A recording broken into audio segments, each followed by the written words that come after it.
चाहता तो नहीं था मैं, तुम्हारा जो नया पाखंडी बाबा जी है जिसका नाम धीरेन्द्र शास्त्री है, इसकी पोल खोलना। लेकिन आज की जो वीडियो इसको विस्तार के साथ देखना। गारंटी देता हूं जिसने पूरी वीडियो देख ली, इसकी पाखंडी की जो मैं पोल खोलूंगा, आप तो जीवन में कभी इस बाबा की तरफ मुंह करके भी नहीं देखोगे। सबसे पहले तो जो ये आपके धीरेन्द्र शास्त्री, जिनको बागेश्वर धाम के नाम से भी जाना जाता है, इनका पूरा नाम है धीरेन्द्र कृष्ण गर्ग, जिनका जन्म 4 जुलाई 1996 को एमपी के छतरपुर जिले के गडा गांव में हुआ। इनके दादा थे भगवान दास गर्ग, इनके पिता थे रामकृपाल गर्ग। इनके जो दादा हैं उसी ने इसकी नींव रखी थी। ये जो धाम है, जिस धाम पे तुम जाते हो। अब बात क्या है, ये जो तुम्हारा बाबा जी है, मैं तो इसको छोटा भाई कहूंगा, ये जो गर्ग साहब है हमारा छोटा भाई धीरेन्द्र, जिसकी उम्र में 27 या 28 साल है, इसने इतना पाखंडवाद कैसे खिंडा दिया। एक एक वीडियो में सबूत के साथ उसकी पोल खोलता जाऊंगा।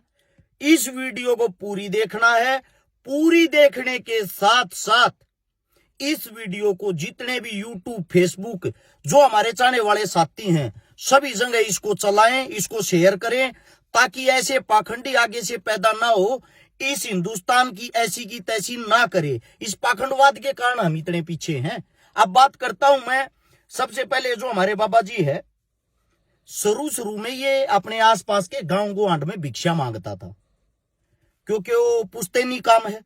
इनके दादाजी जो थे वो एक मंदिर को चलाते थे, फिर पिता ने संभाल लिया, फिर इन्होंने संभाल लिया।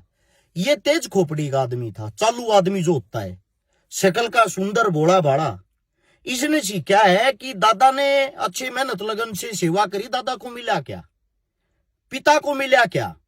एक मंदिर की सेवा करके शायद कुछ नहीं मिलता। अगर किसी को कुछ मिल सकता तो वो मिल सकता लोगों में पाखंडवाद घुसाने से।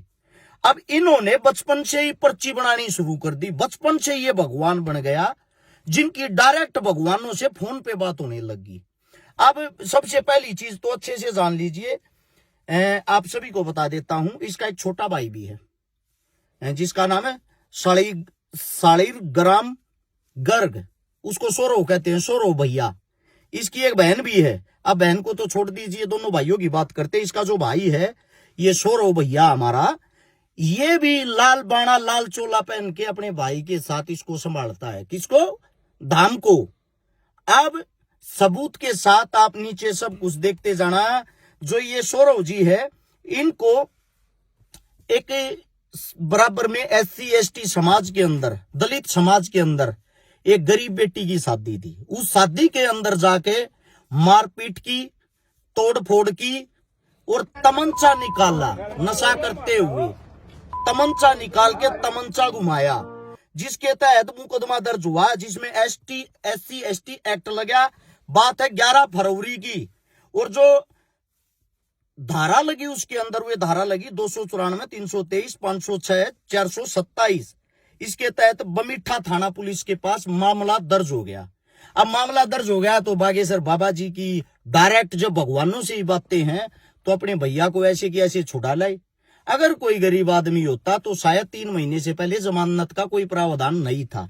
अब इससे आगे आते हैं इन दोनों भाइयों को ही, जो हिंदू राष्ट्र बनाने की बात करते हैं, दलितों से बड़ी शिकायत रहती है। वीडियो के अंदर आप देख सकते बस छूना नहीं है, मैं अछूत आदमी हो। एक दलित पैर छूता तो बाबा जी कहते हैं दूर रहो हमारे से, हमारे पैरों को हाथ मत लगाओ वरना हम अछूत हो जाएंगे। छोटा भाई तो पीटता है दलितों को तमंचे के साथ, नशे करके, नशे की धुत हालत में। और बड़ा भाई दलितों से दूर रहता है। और वही दलित जिनकी सबसे बड़ी संख्या, सबसे बड़ी शक्ति है, जिनको बाबा साहब भीमराव अंबेडकर जी ने लड़ना सिखाया था, वो आज हिंदुत्व के नाम पे इनके झंडे उठाते हैं। हमारे देश का दुर्भाग्य है। अब इससे आगे आते हैं कि दलितों को वो हिंदुओं में गिनते ही नहीं है। फैक्ट है, सच्चाई है, रियलिटी है। मानो या ना मानो, इस देश के अंदर से छुआछूत ना मिटा था, ना मिटा है। और यही हालात रहे। पढ़ा लिखा आदमी, बाबा साहब भीमराव अंबेडकर को, ज्योतिबा फुले को, भगत सिंह, राजगुरु, सुखदेव, चंद्रशेखर, जब तक इनकी विचारधारा को आगे लेके चलने वाला इंसान नहीं आएगा, ये देश इस पाखंडवाद से कभी बाहर नहीं निकलेगा। अब इसके बाद आते हैं धार्मिक गुरु, जो वाकई अच्छे इंसान है, जैसे कि शंकराचार्य जी, संत तुकाराम जी, साईं बाबा, उन सब के बारे में आपके इसी 27 साल के गर्ग साहब ने अपने मुंह से आपत्तिजनक टिप्पणियां की है, आपत्तिजनक भाषा का प्रयोग किया है। आप चेक कर सकते हो नीचे। और फिर उन इंसानों से माफिया भी मांगी है। क्या किया है? माफिया मांगी है। क्यों? क्योंकि इनको यह लगता है कि वो आपसे ज्यादा विद्वान हैं, आपसे ज्यादा पढ़े लिखे हैं, वो रियलिटी के ज्ञानी आदमी हैं। लेकिन भारतीय जनता पार्टी का जो मुखोटा पहन के ये धीरू भाई घूम रहा है, इसका कार्य ये है, जो पार्टी के विपक्ष में जाएगा उसका तुझे सत्यानाश करना है, उसकी तुझे खिलाफत करनी है। इसको खुली छूट दे रखी है। अब इसके बाद आपको एक बात बताता हूं, ये सपोर्ट किनको करता है, वीडियो देख लेना। आशाराम के बारे में इनके क्या शब्द, क्या विचार हैं।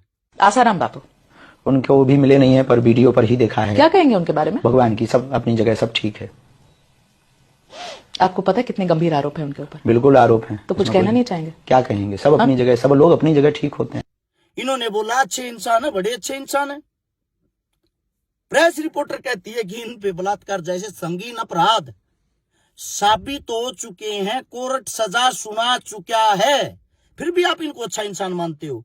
राम रहीम, जिस पे अपराध साबित हो चुके हैं, बलात्कार के, मर्डर के, ऐसे इंसानों को ये अच्छा इंसान मानता है। साथ में राम रहीम को जमानत दे, वो पैरोल दे देती है बार बार सरकार। आशाराम जिनको जमानत मिल गई, ऊपर से सजा होने के बाद भी, इसका रीजन क्या है? इसका रीजन और इसके फैक्ट पर बाद में बात करेंगे। अब बलात्कारी को सपोर्ट कौन कर सकता है? बलात्कारी को सपोर्ट करेगा वही विचारधारा रखने वाला इंसान। अब आप कहोगे ये क्या बात बोल दी? अब यही बात मैं आप लोगों को बता देता हूं। ये एक वीडियो सुनो एक शख्स की। बगेसरा लड़की का सप्लायर है। मध्य प्रदेश से 48,000 लड़की को ये देह पे पार और इधर उधर बेचा है। अखबार में आई हुई खबर देखो, इसमें लिखा हुआ 48,000 लड़कियां गायब हो चुकी हैं, जिनका कोई अता पता नहीं। इसी बागेश्वर धाम के आसपास की, गांव की, गौहांड की, शहर की लड़कियां। आखिर बाबा जी इन लड़कियों का करता क्या है? सबसे बड़ा सवाल ये मैं नहीं, हर शिकारा नहीं कर रहा, वहीं का इंसान, वहीं का ये शख्स, वहीं का ये नेताजी कह रहा है, लड़कियां सप्लाई करता है। क्या करता है? लड़कियां सप्लाई। और साथ में आप लोगों को एक बात और भी बता देता हूं, ये एक फोटो है बाबा जी की, एक लड़की का चुंबन लेते हुए की, जो सबसे पहले वीडियो के माध्यम से पता लगा था। इसका सत्संग सुनने के लिए आई थी, इसकी कथा सुनने के लिए आई थी। और फिर 4 दिन बाद उसी कथा, जिसको इन्होंने बुलाया, जो लड़की इनको पसंद आई, 4 दिन बाद उसी के साथ आज से 4 साल पहले बाबा जी की चुंबन अवस्था में फोटो वायरल हो जाती है। अब यह फोटो नकली है या असली है, इसका फैसला आप लोग करोगे, क्योंकि 4 साल पहले एआई नहीं था। एआई अभी आया है 1 साल से, तो आप इस फोटो को एआई नहीं बोल सकते। ये 4 साल पहले 2021 में वायरल हो चुकी है। अब इसके बाद अगली बात जो आती है, बाबा जी पर्चा कैसे बनाते हैं?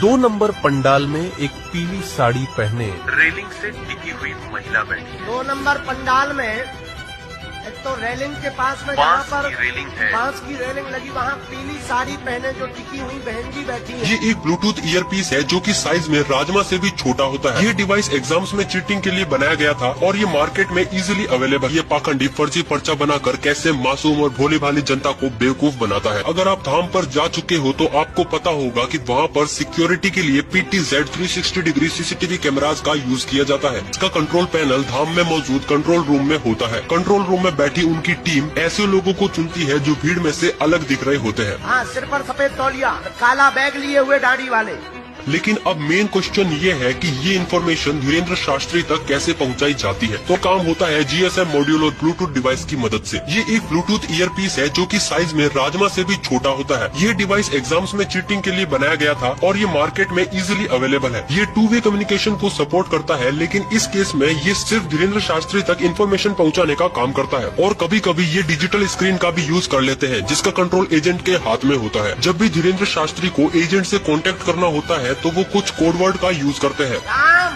साधु जी, राम, गुरु जी सीताराम। 2 नंबर पंडाल में एक पीली साड़ी पहने रेलिंग से टिकी हुई महिला।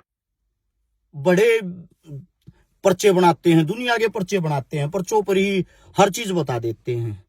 एक तो बाबा जी की पूरी टीम ऑपरेट करती है, हर जगह कैमरे लगे हुए हैं। एक छोटी ही लीड बनाई थी, जो पेपर होते हैं, टेस्ट होते हैं, उनमें चीटिंग करने के लिए वो लीड कान के अंदर डल जाती थी, जिससे वो लीड दिखाई नहीं देती है। बाबा जी उसको लीड को कान में डाल के ब्लूटूथ ऑन रखते हैं। जब उनकी टीम ऑपरेट करती है, वो ऊपर से इशारा देती है। जो बाएं पंडाल में 2 नंबर पे बैठी हुई पीले सूट वाली औरत है, कृपया करके वो आगे आ जाए। उस चीज को बाबा जी फॉलो करते हैं। इस वीडियो के माध्यम से पूरा हकीकत, पूरा सच आप लोग देख सकते हो। अब इससे अगली बात आती है, बाबा जी ने एक यूपी की औरत थी जिसका रात के 10 बजे पर्चा बनाया, जो दीक्षा लेने के लिए गई थी। रात को 10 बजे पर्चा बनाया, बड़ी बड़ी बातें की, ये कर देना, वो कर देना, आपके घर में लक्ष्मी होगी, फलाना होगा, धकड़ा होगा। उसी आश्रम की दीवार गिर जाती है रात के 4 बजे, उसी रात को, और उस यूपी वाली महिला की मृत्यु हो जाती है, मौत हो जाती है। बाबा को जब अपने ही आश्रम के अंदर 6 घंटे पहले वो मौत दिखाई नहीं दी, वो आपका हमारा भविष्य कैसे देख सकता है, कैसे बता सकता है? सोचने का विषय, सोचने की बात है। इसके बाद अगली बातें करते हैं।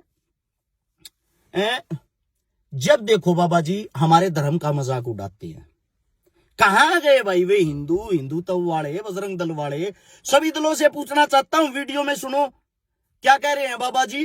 राम जी के 5 बाप थे। 5 कितने? राम जी के 5 पिताजी हैं। विचित्र बात है, स्वीकार करना बड़ा मुश्किल है, पर सत्य बात है। बाबा जी कह रहे हैं जो राम थे, श्री राम जी, उनके 5 पिता थे। क्या ये मजाक नहीं है? रावण से डायरेक्ट ये बात करते हैं। एक बार हमारी रावण से बात हुई, फोन कॉल पर। अब ये मत पूछना कि नंबर क्या था, हुई तो हुई। एक बार हमारी रावण से बात हुई, हमने कहा क्यों दशानंद जी, माय डियर कैसे हो? उन्होंने कहा हेलो बागेश्वर वाले बोल रहे हैं। हम कहा जी। हम कहा भैया कैसे हो? हमने बुंदेली में बात करी, रावण ने भी हमसे बुंदेली में बात की। हम तो ठीक है भैया। हद तो जा हो गई कि साउंड में फटर फटर हो गो। हमने कहा भाई साहब दसई मोह से बोल रहे का? क्या ये मजाक नहीं है? हनुमान डायरेक्ट इनकी सुनते हैं।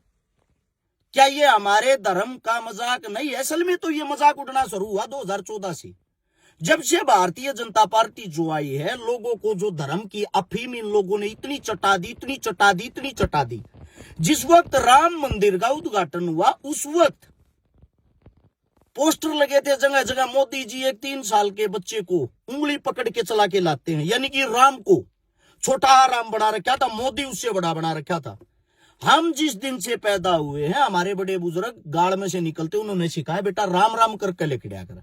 इमारत राम राम करके लिखना सिखा रखा है, तो इसका मतलब राम तो पहले से ही, ये जो राम शब्द उसका पहले से ही प्रयोग किया जा रहा है, उसका उच्चारण हो रहा है। तो 2014 में मोदी उंगली पकड़ के राम को लेके आता है। क्या मोदी राम से भी बड़ा हो गया? क्या मोदी राम को लेके आया है? उससे पहले कुछ था ही नहीं। इसी के दरमियान उसी मंदिर के अंदर, राम मंदिर के अंदर, एक 23-24 साल का लड़का पांडे नाम का बैठाया गया, जो वहां का बड़ा वो बनाया है, पंडित बनाया, अधिकारी बनाया है, या उसको संभालने वाला बनाया है। उसकी दुनिया भर की लड़कियों के साथ छाया चित्र गंदी गंदी वायरल हैं। क्या इस देश के अंदर विद्वान, पंडित, ज्ञानी इंसान और सबके बीच में से एकलौता वो इंसान छाटा गया, वहां जाके ज्ञान की समाप्ति होगी क्या उससे आगे? क्योंकि सरकार हर जगह खाने की जगह, कमाने की जगह, रोजगार को देखते हुए उस इंसान को बैठाती है जो सरकार का बेनिफिट करे, सरकार को फायदा पहुंचाए। अब मैं धीरेन्द्र शास्त्री जी से भी एक बात पूछना चाहता हूं। शास्त्री जी, आप खुद बताते हो मेरी पढ़ाई में कोई रुचि नहीं थी, कैसे भी गिर पड़ के मैंने 12वीं कर ली, उसके बाद बीए कर ली, बैचलर ऑफ आर्ट। तो इसका मेरे हिसाब से तो बीए तो, अगर हम अपने हरियाणा की बात करें, राजस्थान की बात करें, बच्चा बच्चा करे घूम रहा है, बच्चा बच्चा हर इंसान कर लेता है, घर पे बैठ के भी कर लेता है। मैं आपसे एक बात पूछना चाहता हूं, जब आपने जो ये पूजा पढ़ते हो, जो पर्चा बनाते हो, ये शिक्षा कहां से ली? आप काशी से पढ़ के आए, आपने कोई धर्म पढ़ा, आपने कोई ग्रंथ पढ़ा, आपने ग्रंथ पढ़ा, गीता पढ़ी, रामायण पढ़ी, क्या पढ़ा है आपने? पहले आप स्वयं का ज्ञान तो बताओ, आपका ज्ञान क्या कह रहा है? मेरे हिसाब से तो आपने दो चीजें पढ़ी है, हिंदू मुसलमान कैसे हो, लोगों को बहलाया फुसलाया कैसे जाए।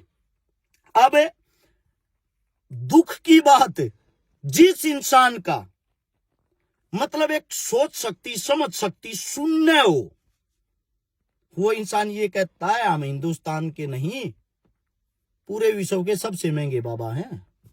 1 करोड़, करोड़ बोलना नहीं आता, 1 करोड़ से भी हम बहुत कॉस्टली गुरु हैं। हाँ, भारत के सबसे महंगे गुरु हम ही हैं वर्तमान में। एक सीआर तो चाहिए ही चाहिए कथा के लिए। 1 करोड़ रुपया लेते हैं कथा करवाने के, और तुम अंधभक्त हो। अगर कोई कथा को बेच रहा है तो खरीदार कौन है? कौन खरीदता है? आप ही तो खरीद रहे हैं। हम अगर भागवत 50 लाख में बेच रहे तो आप ही खरीदते हैं, तो असली जिम्मेदार तो आप हैं। हम भले ही खूब दुकान सजा लें, आप ना खरीदो तो क्या हम खाक कर दें? हॉल में खूब भीड़ आ गई है भक्तों के, पागलों की यहाँ खूब फौज खड़ी हो गई है, पागल ही पागल जुड़ रहे हैं यहाँ रिकॉर्ड। तुम पागल हो, क्यों करवाते हो हमारे से, क्यों सुनते हो? सोचने की बात यह है, जिसको आप धर्म प्रचारक, धर्म गुरु, हिंदू का रक्षक, हिंदू का रखवाला समझते हो, वो इंसान अगर आपको हिंदू का प्रचार करने के लिए हरियाणा की किसी कोने में या हिंदुस्तान के किसी कोने में बुलाना, तो पहले 1 करोड़ रुपया तो बाबा जी की फीस देनी है। उसके बाद कम से कम 10 उनके भक्तों के लिए और उसकी टीम के लिए वैनिटी वैन होनी चाहिए। उसके बाद जिस भी क्षेत्र में जागा, जिस भी एरिया में जागा, जो पंडाल हो, कम से कम 40 से 50 लाख रुपए का वाटर प्रूफ टेंट चाहिए, बड़े वाला पंडाल। उसके बाद कम से भी कम 20,000 आदमियों की खाने पीने की व्यवस्था हो। बाबा जी के जो 200 पर्सनल आदमी आएंगे, 200-300 पर्सनल आदमियों की 200-300 पर्सनल सिक्योरिटी का खाना पीना A1 क्लास का होना चाहिए। उसके बाद बाबा जी तुम्हारे मुंह पे बैठकर तुम्हारे को पागल, बेवकूफ, भक्तों, इस लैंग्वेज में तुम्हारे को भड़का के, बहला के, फुसला के बाबा जी अपनी पैसों की गांठ बांध के चले जाएंगे। प्रोग्राम करवाने वाला हिसाब लगाता है तो पता लगता है प्रोग्राम तो 3 करोड़ रुपए में हुआ। यानी कि बाबा जी प्रचार करने के लिए आपकी जेब से 3 करोड़ रुपए लगा के तब आपका प्रचार करते हैं। हिंदुत्व का कोई फ्री में नहीं करते, कोई एहसान नहीं करते। अब ये जितनी यात्रा निकालते हैं, इसकी दुकानदारी उतनी बड़ी होती जाती है। उतनी बड़ी दुकानदारी होगी, उतने बड़े इसके रेट होंगे। अच्छा, अब आते हैं इससे अगली बात पे। आप बात करते हो हिंदू मुस्लिमों की। सबसे पहले तो एक बात समझ में नहीं आई, कहते हो ये टोपी वाले, ये मुल्ले, ये कटमुल्ले, इन शब्दों का कौन सा बाबा प्रयोग करता है, कौन सा बाबा उच्चारण करता है? धार्मिक गुरु मेरे को तो लगता नहीं कोई करता होगा, ना कोई हिंदू करेगा ना कोई मुसलमान करेगा। अगर कोई बाबा करता तो बाबा कहने के लायक ही नहीं है, जो समाज को भटकाने का, बहलाने फुसलाने का काम करे। बात यह आती है, इनका कहना है हिंदू राष्ट्र होना चाहिए। अब इस वीडियो को गौर से सुनना। बाबा जी गए हैं दुबई, और दुबई जिसकी गाड़ी में बैठे हैं वो एक मुसलमान की गाड़ी है। और वहां भर भर के जो प्योर मुस्लिमों का देश है, उस देश की, उस दुबई की कितनी प्रशंसा कर रहे, सुनो अब। श्री सीताराम। हम जो है आज दुबई आ गए हैं। बहुत अद्भुत जगह है। हमारी बहन जी पूनम बहन, हमारे प्रिय बड़े ही डॉक्टर अबू अब्दुल्ला साहब और पवन अयूबालिया जी, हम सब लोग मिलकर अब जो है एयरपोर्ट से वापस जा रहे हैं। एयरपोर्ट से घर की तरफ जा रहे हैं जहाँ निवास है। अद्भुत जगह है। प्राकृतिक सुंदरता में कंस्ट्रक्शन की जो सुंदरता है वो अद्भुत है। यहाँ के लोग भी बहुत विनम्र हैं और अद्भुत सुरक्षित जगह है। पूरे विश्व में सबसे ज्यादा सुरक्षित कंट्री है दुबई। यहाँ के लोगों की एक और सबसे बड़ी अद्भुत बात है कि सभी कल्चर का, सभी मजहब का स्वाभाविक रूप से सम्मान है। ये बड़ी अद्भुत बात है। वो भी। और अब बाबा जी की दूसरी बात सुनो कि इन मुल्लान को, टोपी वालों को हमारे से कुछ ज्यादा ही दिक्कत है। अरे बाबा जी, पहले तो आप फैसला ये कर लो। आप स्वयं ये कहते हो मेरे 500-600 मुसलमान दोस्त हैं जो हमारे घर के इधर उधर रहते हैं। हमारी बहन की जो शादी करवाई उसमें जो सहयोग करा वो भी मुसलमानों ने किया। आप स्वयं कहते हो ये बातें। मैंने तो ये भी सुना कि आपकी बहन की शादी एक मुसलमान से पैसे लेकर सहयोग आपने भी, करवाई। हाँ, आज भी हमारा मित्र अभी 5 दिन पहले ही मिला, चाय भी पी, और हमारा लगभग 500-600 मुसलमान परिवार है जो आत्मा से जुड़े। और फिर आप उन्हीं लोगों को गालियां देके अपनी राजनीति चमकाते हो। इसका मतलब तो ये हुआ जिस थाली में खाना उसी थाली में छेद करना। आप ही नहीं आज तक ये सोच पाए हो मुसलमान गंदे हैं या अच्छे हैं, हिंदू मुसलमान एक होने चाहिए या नहीं होने चाहिए।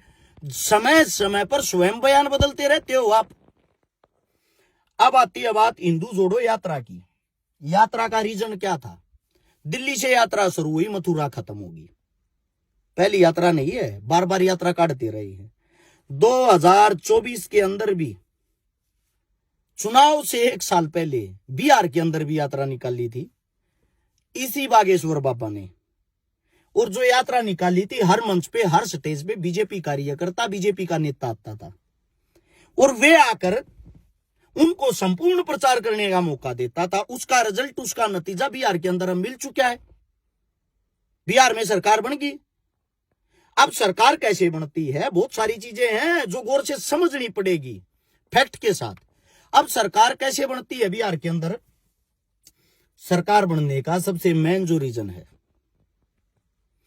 वहां वोट 7,42,00,000 और चुनाव आयोग की जो रिपोर्ट उसके अनुसार वोट पोल हुई है 67% मतदान हुआ है। और वोट पड़ी कितनी है? 7,45,00,000। यानी कि जो वोट होती हैं उससे भी 3 लाख ज्यादा वोटें कैसे पड़ सकती हैं? 100 में से 100% आज तक वोट नहीं पड़ ली, तो 100 में से 101% वोट कहां से आ गई? क्या ये सोचने की बात नहीं है? इससे बड़ा मजाक हिंदुस्तान के अंदर, राजनीति के अंदर क्या हो सकता है? अब उस बिहार चुनाव पर कोई उंगली ना उठाए, इन्होंने हर चीज को पहले ही सेट कर रखा था। तो इसीलिए इन्होंने पहले करवाया दिल्ली के अंदर एक विस्फोट। हर टीवी चैनल पे खबर चल गई, मुसलमानों के नाम गाड़ी थी, मुस्लिमों ने हमला कर दिया, मुस्लिम आतंकवादी होते हैं, 3 मुस्लिम पकड़े गए। साथ में फरीदाबाद के अंदर मुसलमानों के पास 350 किलो RDX मिला। ये खबर सब जगह वायरल। हिंदू मुसलमान लोग सोशल मीडिया पर एकदम एक्टिव हो गए। आप अपना रूप संभाल लिया, ऐसी तैसी कराया बिहार चुनाव, इस मुद्दे को उठाओ, हिंदू मुस्लिम कराओ। अब क्या होता है, उस बात की जब पोल खुलती है, NIA जो जांच कर रही है, जांच के माध्यम से पता लगता है जो 3 मुसलमान पकड़े थे वे निर्दोष थे, वे छोड़ दिए। जो गाड़ी थी वह भी देवेंद्र के नाम निकली, किसी मुसलमान के नाम नहीं। फिर एक शर्मा नाम की लड़की को भी उठाया, उसको भी छोड़ दिया। यानी कि हिंदुओं से भी पूछताछ हुई, मुसलमानों से भी पूछताछ हुई। उसके बाद बात आती है फरीदाबाद 350 किलो RDX बता रहे थे। वहां के जो CP साहब हैं वो स्वयं प्रेस कॉन्फ्रेंस करके कहते हैं कि मीडिया गलत अफवाह ना फैलाएं, ये कोई RDX नहीं है, ये ब्याह शादियों में भटकाने वाला पोटास है। अब CP साहब का तो जमीर जाएगा, उन्होंने तो जो बात कहनी थी सच बोल दी। अब बीजेपी इस चीज को कवर कैसे करती? यहां से सारे सामान को उठा के जम्मू कश्मीर एक थाने में रखवा दिया। वहां थाने में रखवा के उस चीज पे कोई कार्रवाई ना हो जाए वहां विस्फोट करवा दिया, जिसमें 7 से 8 पुलिस वाले शहीद हो गए। होए जाओ बलि का बकरा बनाना सरकार का काम होता है। यानी कि उस विस्फोट के साथ सारे सबूत खत्म, तबाह। अब जैसे ही वो मामला खत्म होता है बम विस्फोट वाला, लोग दोबारा से हिंदू मुस्लिम में फंसाने, क्योंकि दोबारा से बिहार चुनाव पे ना पहुंच जाए, इसीलिए बागेश्वर बाबा की एंट्री पहले से ही तय कर रखी थी। आपने यात्रा यहां से शुरू करके यहां निकालनी है। बाबा जी की यात्रा पे सबका ध्यान, बीजेपी ने संपूर्ण उसको समर्थन दे दिया, क्योंकि आदमी तो बीजेपी का, मुखोटा तो बीजेपी का ही है। अब बाबा जी चल रहे, बाबा जी से अलग किसी मीडिया, टीवी, पत्रकार के अंदर कोई दिखाने का बचा ही नहीं। अब बाबा जी यात्रा क्यों निकाल रहे हैं उसका भी रीजन है। बाबा जी ने दिल्ली से मथुरा तक यात्रा निकाल ली है, हिंदू जोड़ो यात्रा। क्या हिंदू दिल्ली और मथुरा जो यहीं तक है? और कुछ तो ऐसे अनाप शनाप है जिन्होंने नीचे अगर आप देखोगे भगत सिंह का रूप दे दिया इनको। एक 5 रुपए का थर्मामीटर मुंह में डालने से भगत सिंह हो जाता है कोई। 5 किलोमीटर पैदल चलने से जिसकी चलने की हिम्मत नहीं रहती उसको भगत सिंह बोल दिया आप लोगों ने। किसी की भी तुलना भगत सिंह से कर दोगे आप। अब यात्रा जब निकालता है तो यात्रा के अंदर शामिल कौन होते हैं? शिल्पा शेट्टी, शिखर धवन, सुरेश रैना, बड़े बड़े मतलब एक्टर। अब इनका कारण क्या है, लॉजिक क्या है? शिल्पा शेट्टी वही हीरोइन है जिसपे 60 करोड़ रुपए का धोखाधड़ी का मामला चल रहा है, मुकदमा चल रहा है। शिल्पा शेट्टी वही महिला है जिसका पति Raj Kundra porn movie BF blue film बनाता है, उससे कमाई करता है, तुम्हारे बच्चों को गंदगी दिखा के बिगाड़ता है। वे आदमी हिंदुत्व को बचाएंगे? अजीब बात है। लेकिन बीजेपी में आने के बाद एक बात तो है, सारे पाप सब कुछ धुल जाते हैं, सब कुछ तुरंत साफ ऑन द स्पॉट फैसला कर देते हैं। शिखर धवन, अब शिखर धवन को बैटिंग ऐप होती है जिसका वो प्रचार या प्रमोशन करता होगा, जिसपे सट्टा लगाया जाता है, उसमें शिखर धवन के पास ईडी का नोटिस आ रहा है, साथ में सुरेश रैना के पास नोटिस आ रहा है। अब इन सब के पास एक ही इंसान है हिंदुस्तान में जिसको व्हाइट मनी ब्लैक करनी है, जिसको अपने मुकदमे खत्म करने हैं, जिसको 1 नंबर का बनना है, जिसको बीजेपी से टिकट लेनी है। वो जो हमारे ये जपनाम बाबा जी हैं बागेश्वर धाम वाले, इनके पास चले जाओ, तुरंत सब कुछ साफ। क्योंकि बाबा जी के बारे में स्वयं नरेंद्र मोदी जी ने ये कहा है कि बाबा जी तो मेरा छोटा भाई है। आप उसको भगवान मान रहे हो, प्रधानमंत्री ये कह रहे हैं मेरा छोटा भाई है। अब ये इसलिए उस यात्रा में शामिल हुए हैं, जब उत्तर प्रदेश चुनाव 2027 में आओगा, 1.5 साल रह गया। मूर्खों, ये बीजेपी है, उसकी तैयारी कर रही है, उसकी तैयारी में ये यात्रा निकाली जा रही। जहां मथुरा खत्म करी ये यात्रा, जहां कृष्ण की जन्मभूमि बोला जाता है, वहां भी एक मस्जिद है। अब जल्दी ही आप ये खबर देखने को मिलेगी कि उस मस्जिद को तोड़ेंगे, उस मस्जिद को हटाएंगे, मुल्लों को काट देंगे, मुल्लों को तोड़ देंगे, हिंदू राष्ट्र बनाएंगे। और ये जो अंधी बहरी बेड़े हैं, ये चिल्ला चिल्ला के जय श्री राम, जय श्री राम, ये बातें कर करके दोबारा फिर से सरकार का माहौल बना देगी। ना शिक्षा की बात होगी, ना स्वास्थ्य की, ना रोजगार की, ना खेती की, ना किसानी की, ना पढ़ाई की, ना लिखाई की। जरूरत ही नहीं है इस देश को। इस देश को जरूरत है मूर्खों की, पागलों की। वो काम बीजेपी उनको अच्छे से हैंडल करना जानती है। सबसे बड़ी चीज, जब कुंभ संगम जो होया, उसमें बाबा जी ने एक बात कही थी, जो कुंभ में डुबकी नहीं लगाएगा वो देशद्रोही होगा। बाबा जी, या जो शिल्पा शेट्टी, इसने भी डुबकी नहीं लगाई थी, शिखर धवन, सुरेश रैना ने भी डुबकी नहीं लगाई थी। तो इसका मतलब ये भी देशद्रोही है। और ये देशद्रोही हैं तो आपके साथ क्यों घूम रहे हैं? या अब इनके सारे पाप संकट कट गए? यही आदमी जो बड़े बड़े चेहरे अब घूम रहे हैं, उत्तर प्रदेश जब चुनाव होगा, यही आपको सांसद और विधायक नजर आएंगे। इन्हीं को टिकट मिलेगी, लोग इनको देखने के चक्कर में इनको वोट देंगे और वोट लेकर अगले 5 साल तक तुम्हारे को जीवन में कहीं भी दिखाई नहीं देंगे, कहीं भी। इसीलिए हमारे देश का बेड़ा गर्क हो रहा है। मेहनत करने वाले संघर्षशील, जमीन पर जो जमीन की हकीकत जानते, जो मुद्दों को जानते हैं, वो तो संसद विधानसभा तक पहुंचते ही नहीं, यहीं रह जाते हैं। अब बाबा जी, सबसे बड़ी चीज जो आप लोगों को बता देता हूं, वहां एक भगदड़ हुई थी संगम में, मैं भी वहीं था। जो मेरे को कहते तो मुसलमान है, मुल्ला है, फलाना है, धकड़ा है, मुझे दुख ये आता मेरे हिंदुत्व का मजाक बनाया जाता है। मुझे दुख ये आता हमारे हिंदुत्व को बेचा जा रहा है, बिजनेस बनाया जा रहा है। ये देख लो, ये किसी न किसी मंदिर के हैं, कहीं ना कहीं किसी जगह के हैं। हर चीज को मानता हूं, हर चीज का सम्मान करता हूं, मंदिर का भी, मस्जिद का भी, गुरुद्वारे का भी, लेकिन उनका क्या सम्मान करें? यही तुम्हारा ये पाखंडी बाबा जिन्होंने एक स्पीच दी थी, जिस वक्त भगदड़ हुई, भगदड़ के टाइम पे ये कहा था कि उनको मोक्ष की प्राप्ति होगी, जो उड़े मर गए। बाबा जी, आपने भी मोक्ष की प्राप्ति की क्यों ना कही उड़े जाकर? इससे अच्छा क्या मौका हो सकता है? और उस भगदड़ में 11 घंटे तक तो ये भी मानने को तैयार नहीं थे यूपी के सीएम योगीनाथ जी कोई मौत हुई है। और मैं मौके पे था, नीचे वीडियो देख सकते हो। उसी भगदड़ के बीच में उसी टाइम लगभग 70-80 एम्बुलेंस आई थी, और मैंने वीडियो के माध्यम से उसी टाइम बताया था 90 लोग कम से कम मारे गए हैं, लेकिन मीडिया नहीं दिखाएगी। उनका आंकड़ा बाद में 100+ चला गया था, 100 से भी ज्यादा आदमी मारे गए थे उस भगदड़ में। मेरा इतना ही कहना है, अगर अब भी तुम लोग पाखंडवाद को नहीं समझोगे, आप लोगों के गांव के अंदर मंदिर हैं, उनको पूजो, खेड़े हैं, उनको पूजो, तुम्हारे पितर हैं, उनको पूजो, तुम्हारे माता पिता दादा दादी हैं, उनको पूजो। उनसे बड़ा भगवान इस धरती पे कोई भी नहीं है। तुम किन किन को भगवान बना रहे हो? ऐसे ऐसे पाखंडियों को, ढोंगियों को, जिनके पास ना शिक्षा है, ना कोई नॉलेज है, ना कोई गतिविधि है।